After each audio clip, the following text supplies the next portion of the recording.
warahmatullahi wabarakatuh.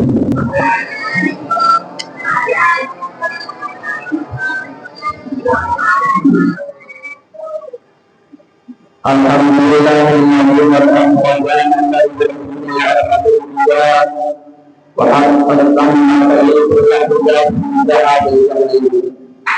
hatta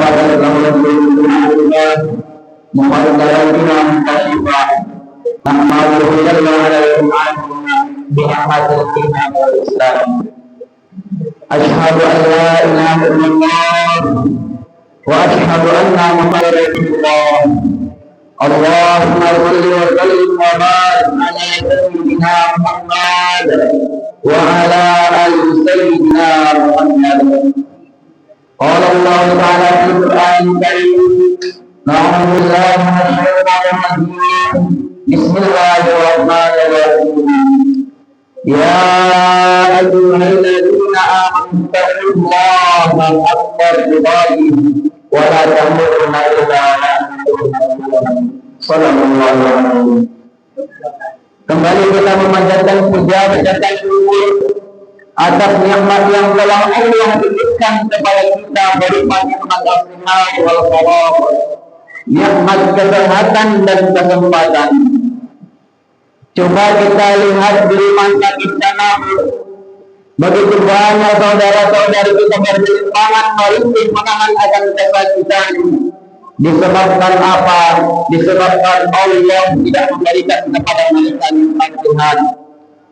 Pun juga dengan saudara-saudara kita di luar sana, Pak, yang sibuk dengan bisnisnya, sibuk dengan pekerjaannya, sehingga Allah tidak tempatkan mereka, Allah tidak gerakkan hati mereka untuk beribadah kepada Allah Subhanahu wa Ta'ala pada malam hari ini. Maka dari itu kita termasuk hambanya yang diberi kesehatan dan kesempatan untuk beribadah, untuk melaksanakan sholat tarawih dan sholat zuhur nantinya. Maka dari itu mari kita ucap dengan kalimat Alhamdulillahirabbil alamin. Kemudian setelah bersampaikan salam, berputukan diri, berakarkan kasih sayang, kita hadiahkan kepada Fitra dari Abdullah, buah hatinya Aminah, Abdullah kekasihnya Allah. Siapa lagi kalau bukan Nabi besar kita, yakni Nabi Muhammad sallallahu alaihi wasallam, yang mana beliau telah rela bermandikan darah, bersampaikan tombak, meluluhkan anak panah, berselumutkan pedang. Demi apa hadirin? Demi tegaknya kalimat tauhid la ilaha illallah dalam kehidupan. Maka wajar dan pantaslah kita mengirimkan sepotong doa kepada beliau. Buktikan darahnya cinta kita dan darah rindu kita kepada beliau dengan lafaz Allahumma shalli wa sallim wa barik ala sayyidina Muhammad wa ala ali sayyidina Muhammad. Sebab hanya sebab beliau yang kita harapkan di mana di hari pada yang ma'amali wala betul illa man atallaha bi qalbin salim. Pada hari itu tidaklah harta, anak, kedudukan, pangkat dan jabatan, illa man atallaha bi qalbin salim, kecuali hati yang sejahtera, hati yang bersih menghadap Allah Subhanahu wa Ta'ala. Tetapi ada katanya bahwasanya harta di semangat kita bersedekah, bersolat, bantu fakir miskin, anak yatim piatu, akan tetapi yang dipandang oleh Allah Subhanahu wa Ta'ala adalah hati kita. Untuk apa kita bersedekah beriman jika hati kita ada rasa sombong? Makanya Allah mengatakan illa man atallaha bi qalbin salim, kecuali hati yang bersih, hati yang sejahtera menghadap Allah Subhanahu wa Ta'ala. Maka dengan itu mari kita memperbanyak syafaat kepada beliau. Sebab jika kita memanfaatkan amal ibadah kita, belum tentu amal ibadah kita diterima. Contohnya sholat, bagaimanakah sholat kita sekarang ini? Di saat kita mengatakan Allahu Akbar, Allah Maha Besar, tetapi kita tidak mengetahui Allah Maha Besar itu. Yang ada di pikiran kita adalah Allah Maha Besar. Yang kita bayangkan adalah tulisan Allah. Padahal Allah mukhalafatul hawadith, tidak berserupaan dengan yang baru. Siapa yang baru itu? Masya Allah, selain Allah. Jadi kalau kita masih berpikir Allah itu masih bisa dibayang-bayangkan, maka niscaya kita sudah syirik kepada Allah Subhanahu wa Ta'ala. Maka dari itu di saat kita mengatakan Allahu Akbar, Allah Maha Besar, yang kita bayangkan, kita tidak boleh membayangkan tulisan Allah, akan tetapi rasakan karena Allah lah yang menggerakkan kita sholat. Ketika kita bersedekah, itu adalah karena izin Allah, Allah yang menggerakkan kita bersedekah.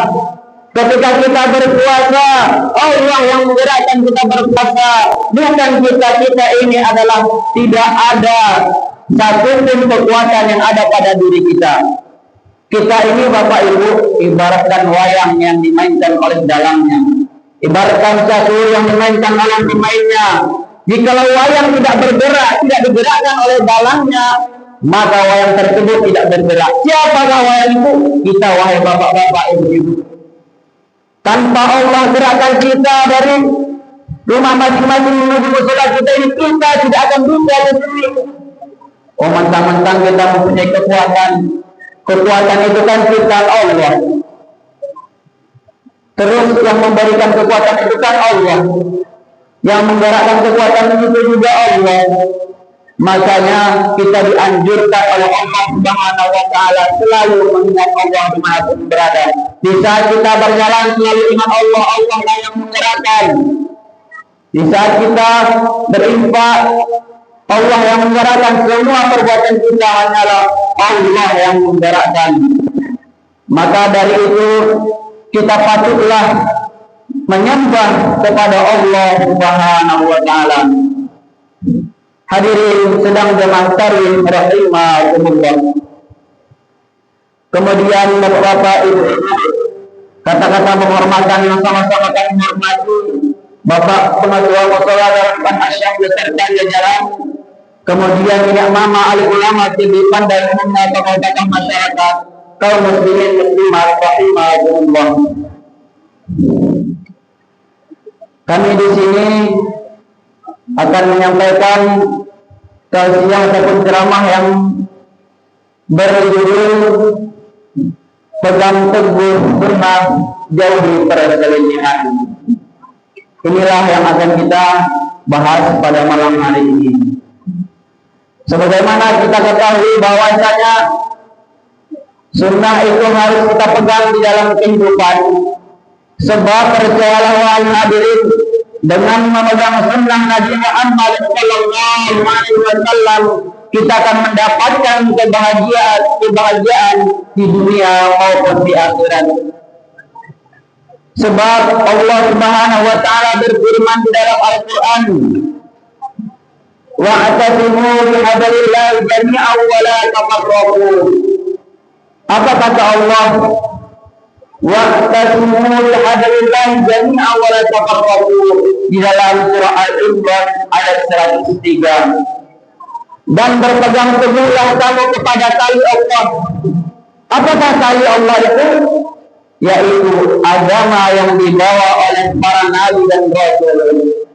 Jadi Bapak Ibu, agama ini semuanya dibawa oleh para nabi dan rasul. Akan tetapi belum agama Islam. Agama Islam ini Nabi Muhammad yang membawakan. Agama yang dibawa Nabi dan Rasul sebelum Nabi Muhammad adalah agama tauhid. Apa itu agama tauhid? Mengesahkan Allah. Itulah yang pertama, sesuai dengan rukun Islam juga. Rukun Islam yang pertama, asyhadu an la ilaha illallah wa asyhadu anna Muhammadar Rasulullah.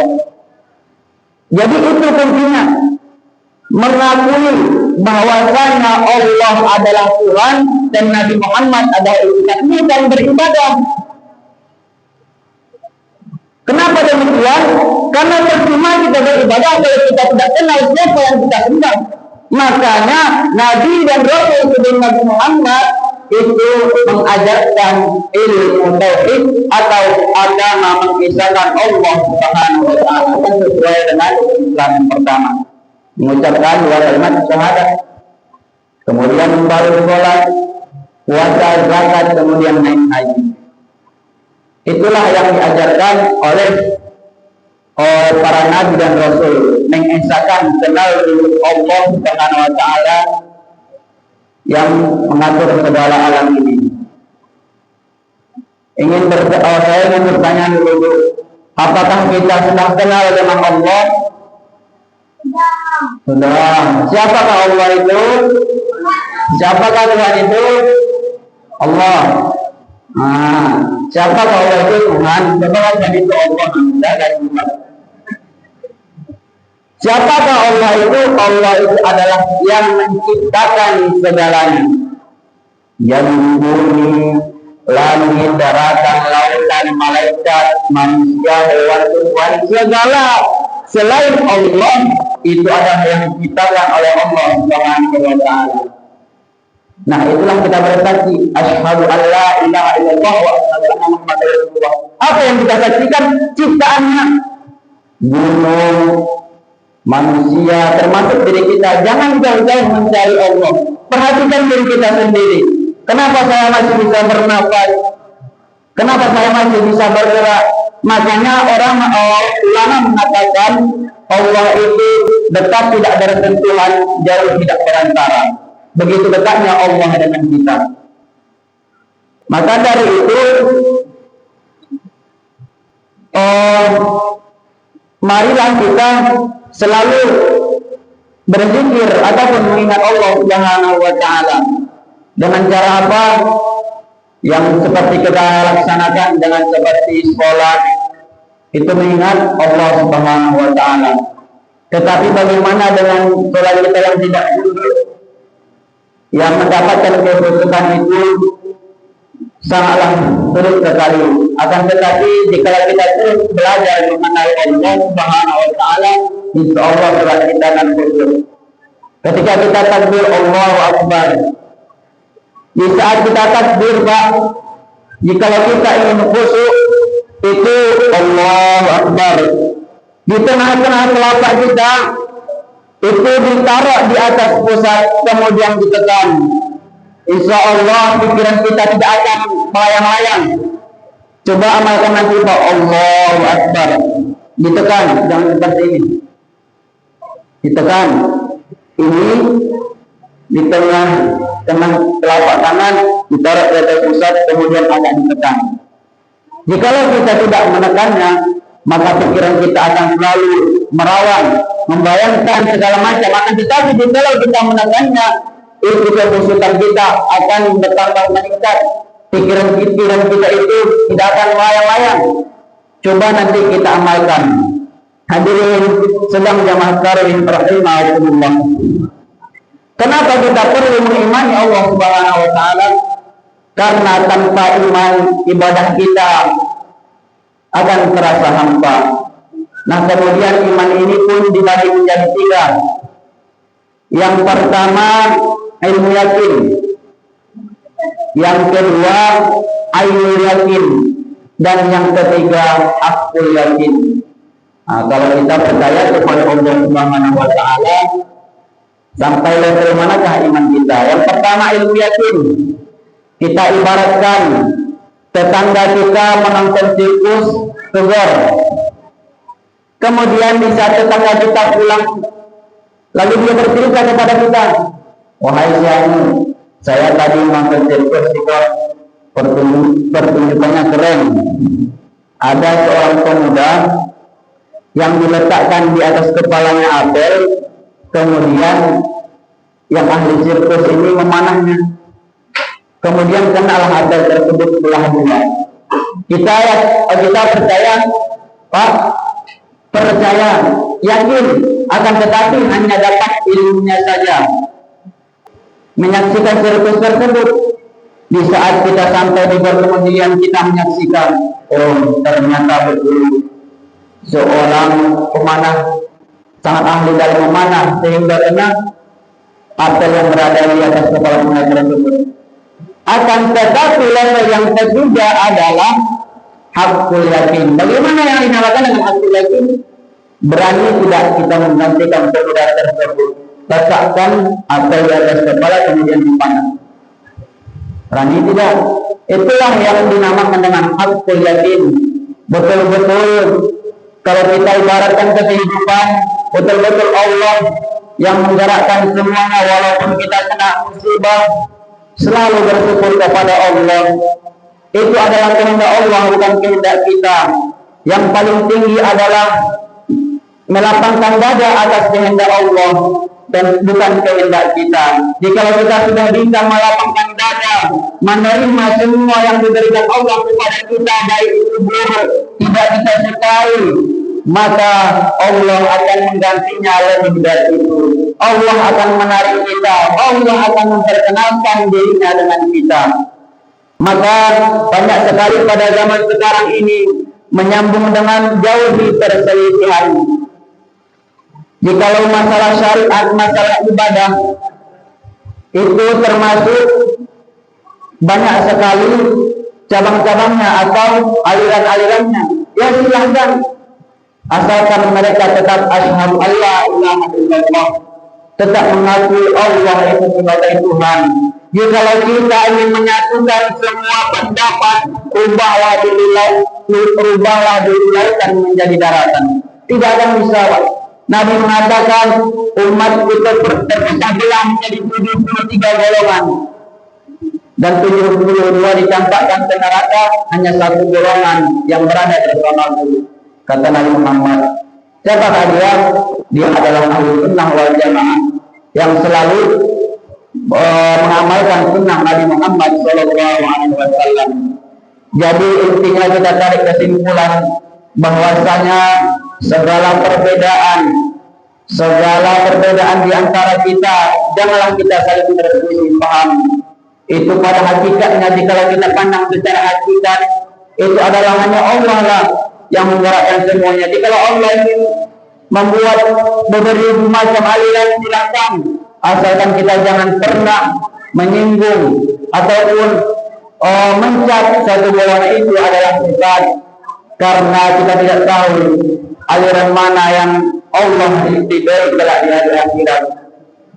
Maka dari itu janganlah kita saling berselisih, karena ingat semuanya sudah diatur oleh Allah Subhanahu wa taala. Mungkin cukup sekian ceramah kita pada malam hari ini. Apabila ada kata-kata yang salah, saya mohon maaf. Billahi taufiq wal hidayah. Assalamualaikum warahmatullahi wabarakatuh.